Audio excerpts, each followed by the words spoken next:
September 12, 1993.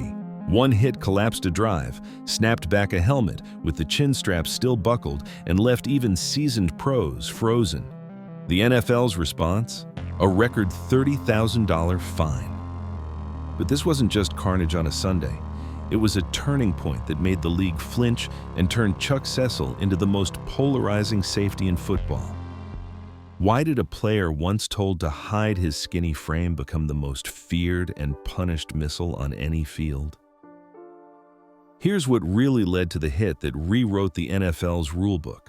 Chuck Cecil walked into high school football weighing barely 150 pounds.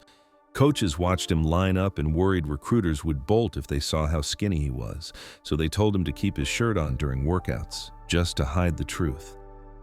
At home, his parents refused to let him play at first, convinced the sport would break him. When they finally gave in, he didn't tiptoe into the game. He begged for full contact drills, then started sending teammates limping off the field. By his junior year, Cecil was still undersized and still a long shot, but every practice became a test, prove he could take the hits or get out. For a kid who had to fight just for a spot on the field, violence wasn't just part of the job. It was the only currency that counted. Arizona didn't hand out scholarships to skinny walk-ons. Chuck Cecil earned his spot the hard way, out-hustling, out-hitting, and outsmarting everyone who doubted him. By his sophomore year, he was a starter, and quarterbacks across the Pac-10 started circling his name for the wrong reasons. Cecil picked off 21 passes in his college career, a conference record at the time. He didn't just collect stats, he made history. In 1986, with the Wildcats clinging to a lead over undefeated, Rose Bowl-bound Arizona State, Cecil snatched a pass 6 yards deep in his own end zone and didn't stop running until he'd covered the length of the field. Officially 100 yards, but everyone who saw it swears it was more like 106. That pick six didn't just seal the win. It turned a walk-on into a campus legend, the kind of play that gets replayed for decades and cements a reputation. Aggression, when paired with instinct, can rewrite the record books. In 1991, Chuck Cecil detonated his doubters with 110 tackles and 3 interceptions.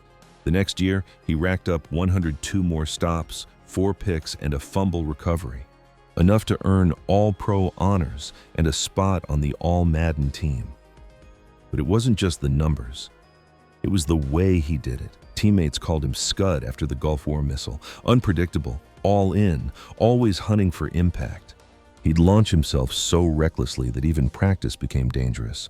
Coaches started tracking fines for anyone who sent a teammate to the trainer.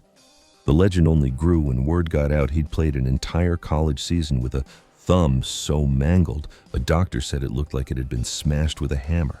Cecil didn't care. He taped it up and kept hitting, never slowing down, never backing off. In a league built for giants, he played like a crash test dummy with a grudge, rewriting the rules for what toughness looked like from the safety spot.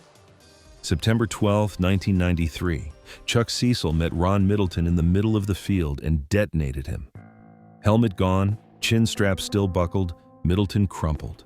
No flag, just silence. The NFL wasn't silent.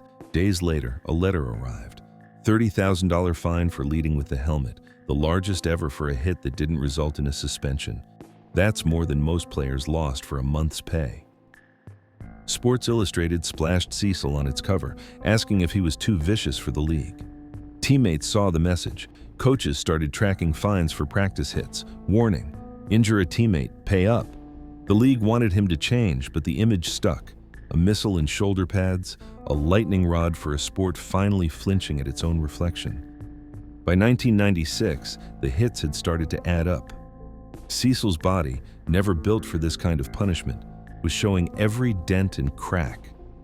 Season after season, he'd thrown himself head first into collisions, sometimes leaving the field with a bloodied face, sometimes barely remembering the plays. The thumb that once looked like it had been smashed with a hammer was just one line in a growing medical file. But it was the head injuries that finally forced him off the field. Multiple concussions, each one harder to shake, left him with no real choice. He retired that year, walking away from football still upright, but already paying the price for every risk he'd taken. The violence that made him a legend had also written the final chapter of his playing days.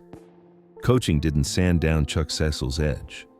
After stepping off the field, he carried the same intensity into every locker room he entered. Arizona, Tennessee, St. Louis, back to Arizona. Each stop added another chapter to the legend. Players under his watch learned the value of anticipation and aggression, but also saw the cost of letting the fire burn out of control. As defensive coordinator for the Titans, a single flash of temper cost him $40,000. The league's reminder that the old ways were gone, but the spirit behind them still mattered. In 2013, Arizona honored him with a spot in their College Football Hall of Fame, proof that the myth had outgrown the stat sheet. Fans still split along the same line. Some see a hero who refused to flinch, others a warning about what happens when football's violence outpaces its rules. Yet every highlight reel, every sideline outburst, every young safety who plays a little too fast for his own good, Cecil's legacy runs right through them. On September 12, 1993, Chuck Cecil was fined $30,000 for leading with his helmet, a record penalty at the time and a turning point for how the NFL viewed violence on the field. The documents and footage show a player who started as a 150-pound walk-on, set a Pac-10 interception record, and became an All-Pro despite constant doubts about his size. His signature hit against Ron Middleton and the ensuing Sports Illustrated cover did more than define a career. They forced the league to confront its own limits on brutality. Some questions remain, especially about the true long-term cost of Cecil's repeated concussions, as much of his medical history remains private. Today, the NFL's safety rules and massive fines for helmet-first tackles trace directly to cases like his. Chuck Cecil's legacy is both a warning and a tribute, proof that one player's relentless style can change a sport's future, even as the full price of his courage is still being counted.